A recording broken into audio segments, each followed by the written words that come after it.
And welcome back to another podcast lesson. And in this one, we are going to create a podcast template for basically two reasons. It saves us time and it saves us money. And a third reason is we can crank out podcasts as often as you want, daily, weekly, monthly, whatever you really want to do. Just like you would in Excel, you create an Excel spreadsheet and then you can save that template as January, February, March, April, May, June sales. We're doing the same thing here. So the first thing is you'll notice that I have two files. One is my outro music. It always plays at the same place at the same time, letting my listeners know that we're coming to the end of a podcast. And then I have a file here which is called Adjunct Conditions. It's a podcast I created. You can find it on iTunes. You can also find it at learngoodstuff.com. And that's what I'm using for my sound bed, my actual podcast of the week. Now, the first thing I want to do is I want to add a voiceover introduction. So I'm going to click on a file here called Add Media, and then I'm going to go out and select the file called Liquid Lettuce. And I'll choose Open. You see it drops the file right there. Now, Liquid Lettuce is done, that's the company name. I found them on Fiverr, and for $5, I got a professional sounding voiceover with music. And the great thing is it's royalty free. So I'll never be worried about somebody coming back saying, hey, you stole our music off of iTunes and now you owe us $1 billion for royalty violations. So I have that file. I'm going to change that file name from Liquid Lettuce, which is a little bit long, to just Intro Voiceover.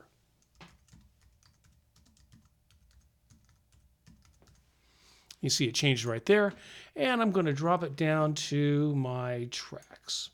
Now, when you're using ScreenFlow, you'll see that it looks a lot like a recording studio where you might have a dedicated track for the bass guitar, for the lead guitar, for the lead vocalist, for the backup singers. And the reason they do that in a studio is they can mix and change and adjust each individual instrument without changing everything.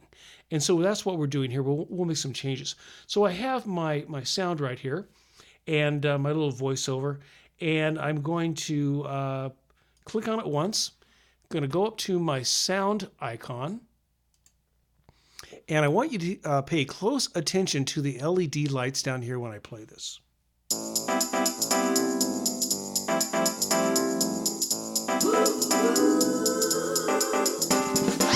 Welcome, and get ready for the information that will change your life, and all for the better.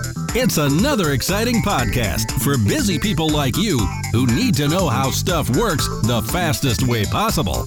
So here's the man of 1,000 voices, all of them inside his head, Dr. Tom Hennifer. Okay, that looked pretty good. One thing I pointed out with the red LED lights here, if I had started to get a lot of red, that means that I was overloading the signal. And on some smaller devices, let's say like an iPod, it may not sound very good. But what I am going to do is I'm going to click on that and I'm going to back it off just a little bit to about, let's say 70%. Yeah, 72 sounds good. I'm also going to change the mix from stereo to mono. And this is a very important reason because that way I know that wherever anyone's listening to my podcast, they get sounded in both ears. So it sounds pretty good. Now, the next thing I'm going to do, I'm going to go back to my library. I'm going to add my MP3 file called Adjunct Conditions. And this is just a MP3 file that I've created. I'm going to drag it down and I'm going to place it right here. Now, you'll notice that my file over here, my voiceover, fades out and I dovetail it up so that I get one file ending and the other one starting. Sometimes in a podcast, the voiceover will stop and there'll be sometimes as much as 3 seconds before the announcer starts speaking again. And people will wonder, gee, what happened to my iPod? What's going on? And so I try to dovetail that up. It has a real professional looking sound to it. And I'm going to click here and I'm going to go back up to sound. I'm going to make it, mix it to mono. And so I have my voiceover at the beginning. I have my my actual MP3 file. And then I'm going to click right here on the far right button, and it's going to jump me all the way to the very end. And I have this file here called Music Outro. So I'm going to get rid of that just for a second. And I'm going to come up here. Now I'm going to come on over to my music library again. I'm going to drag my music outro. It's a kind of a big file here. So I want to scroll over to the right here. I don't need all that music. This is just, again, I went to Fiverr and I purchased a royalty-free piece of music. And so I've got it sitting there and I don't have to worry about legalities. Now, I want my outro to always play at the same place every single time. And if I go over and I listen to my outro music, I want to do something first. I'm going to click here. And what you'll notice is my outro music is too loud and it bleeds over my voices. And that didn't take long to figure that one out, did it? So here's what I'm going to do. I'm going to click over here on my outro music, go to sound. I'm going to back this way down to about 10%, and I'm going to make it into mono. Now, here's what I want to do.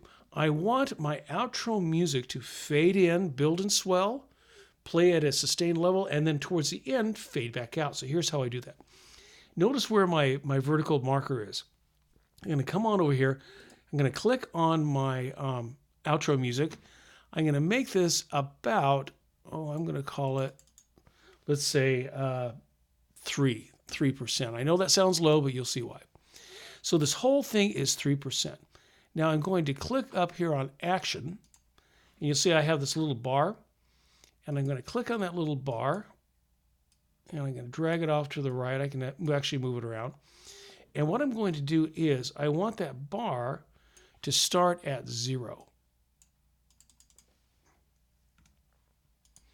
And then I move the marker over, and I want it to go up to 3%.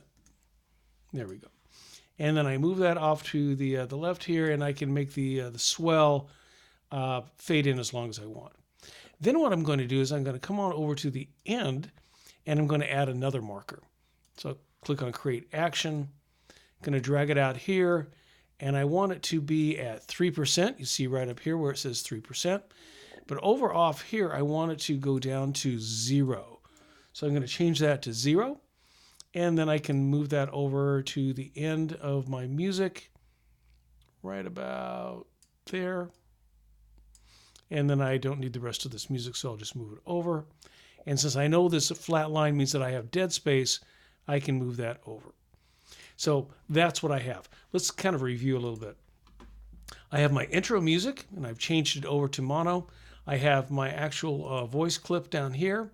And if I go to the very end, I have not only my outro music, but I have it swelling from 0 and then building, and then it plays all the way through. And now what we want to do is we want to listen to the podcast.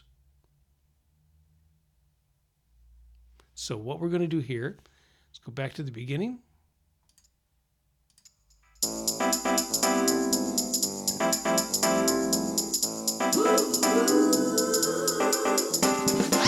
Welcome, and get ready for the information that will change your life, and all for the better. It's another exciting podcast for busy people like you who need to know how stuff works the fastest way possible. So here's the man of 1,000 voices, all of them inside his head, Dr. Tom Hennifer. And welcome to another exciting podcast. As the announcer said, I'm Dr. Tom, and today I want to talk about the life of an adjunct. Now, I'm not sure. Now we're going to jump down here to the very ending to see how this sounds. Well, I didn't think so. So, what's the solution? Well, we could all go on strike, but without a national union like the Teamsters, we wouldn't have much clout, and getting full-time or tenured faculty professors to back us up and thus risk their jobs, well, it's pretty unrealistic. Or we can think outside of the box and retain ownership of our intellectual property, thus making our courses valuable, marketable, and eliminating an institution's claim of ownership. And it's not really that hard to do. So more on this as we continue to explore current working conditions in academia and adjuncts.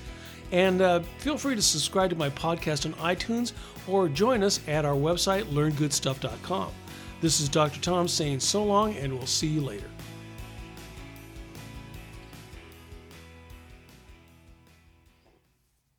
And we see it fades all the way to the very end. Now, all I have to do now is, if I have that ready to go, I can save it as, you'll see the podcast template right up there. And then what I can do is I can change it if I want. And the other thing that I can do is I can export it out as a file. And we'll talk more about that later on. And our next step is we export it out as an MP3 file, and then we upload it into iTunes. So stay with us for the next lesson, and we'll be right back.